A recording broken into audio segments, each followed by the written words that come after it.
손자병법은 말합니다. 군소물자가 없으면 망한다. 양식이 없으면 망한다. 축적된 물자가 없어도 망한다.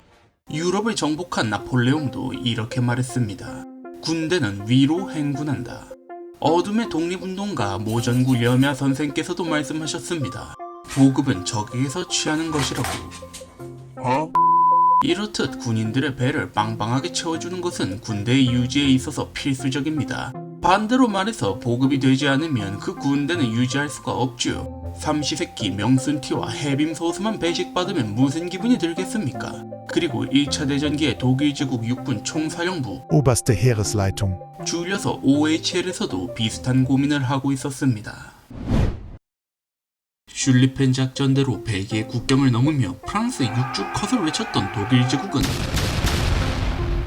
개같이 박살났습니다. 프랑스는 개뿔 벨기에 하나 점령하는데도 시간을 너무 많이 소모한 탓에 프랑스군이 집결할 시간을 벌어줬고, 프랑스는 민간 택시 운전사들까지 동원해가며 병력을 보충했죠. 그 결과 독일 제국은 1차 마른 전투에서 패배, 전선을 뒤로 물리게 되고, 그 후에는 우리가 아는 참호전으로 지지부진하게 전쟁이 진행되게 됩니다. 보불전쟁 때처럼 후딱 파리 점령하고 러시아랑 싸우러 가면 되겠거니 행복회로를 돌리던 독일 제국은 그제야 현실을 파악하게 되죠.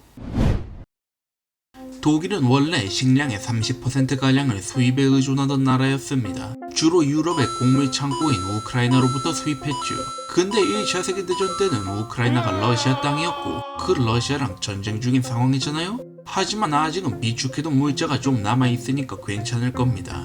또 곡물 수입은 미국 같은 나라에서 해도 되니까요. 근데 영국이 제해권을 빼앗고 독일로 가는 화물선들을 납포하네요. 혼자 굶으면 섭섭하니까 무제한 잠수함 작전이라고 영국으로 들어가는 상선들을 잠수함으로 침몰시키기는 했는데, 그래봤자 제해권은 여전히 영국에게 있었습니다. 중간에 유틀란트 해전이라고 영국 해군의 뺨따기를 한 대 때려주기는 했는데 결국 제해권을 빼앗아 오는 데는 실패하고 맙니다. 게다가 농사짓고 일해야 할 남자들이 죄다 전쟁터로 끌려갔고, 농사에 쓸 소나 말도 보급물자 옮긴다고 끌고 가면서 가뜩이나 부족한 노동력은 더 부족해지고, 비료를 생산한 공장은 전시 상황리 화약 공장으로 전환되었고, 그나마 재래식 비료를 생산할 동물들도 죄다 잡아먹어버렸어요. 결국 1916년쯤 가면 독일 제국은 빵, 버터, 치즈, 커피 같은 식품들이 화폐 대용으로 사용될 만큼 상황이 심각해집니다.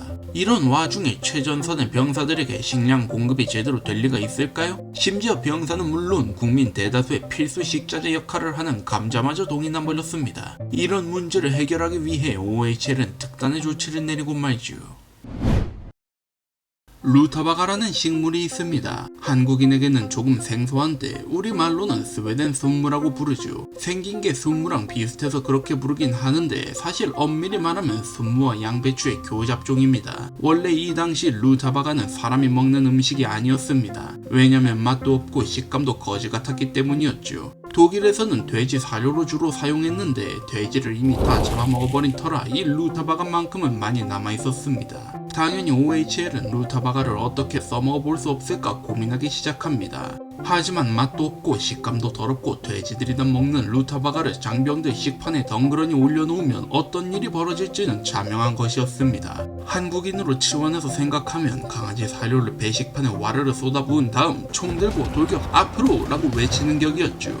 OHL은 다시 고민에 빠졌습니다. 프랑스 놈들과 싸우기도 전에 자국 장교들의 등짝을 벌집 핏자로 만들 수는 없는 일이었으니까요.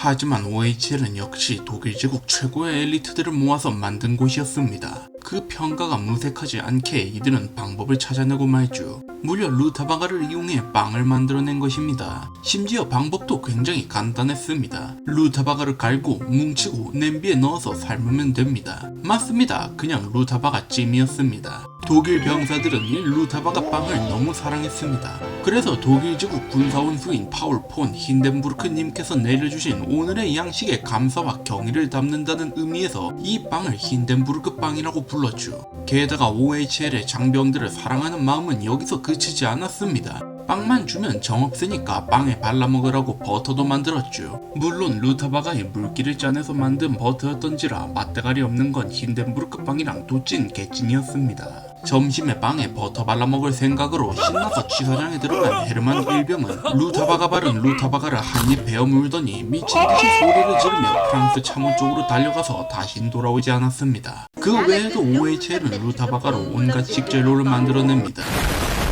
루타바가 수프, 루타바가 커틀렛, 루타바가 튀김, 루타바가 잼, 뭐 종류가 존나 많았는데 그냥 다 루타바가였습니다. 이렇게 루타바가를 먹은 장병들은 하나같이 극심한 분노와 약탈 욕구를 참지 못했는데 그때 중대장이 앞에 나가서 이렇게 외치는 겁니다. 장병들, 저기 앞에 있는 프랑스 놈들 참호에는 흰 빵과 소시지와 와인이 가득하다. 배부른 돼지처럼 나태한 프랑스 놈들에게 분기탱천한 독일군이 곧장 자리에서 일어나 폭풍처럼 프랑스 참호에 돌격하니 결국 루타바가를 통해 주민 장병들의 배도 채우고 전투력 상승의 효과까지 일거양득한 OHL은 가히 독일 제국 최고의 엘리트들을 모아 만든 집단이라 할 수 있는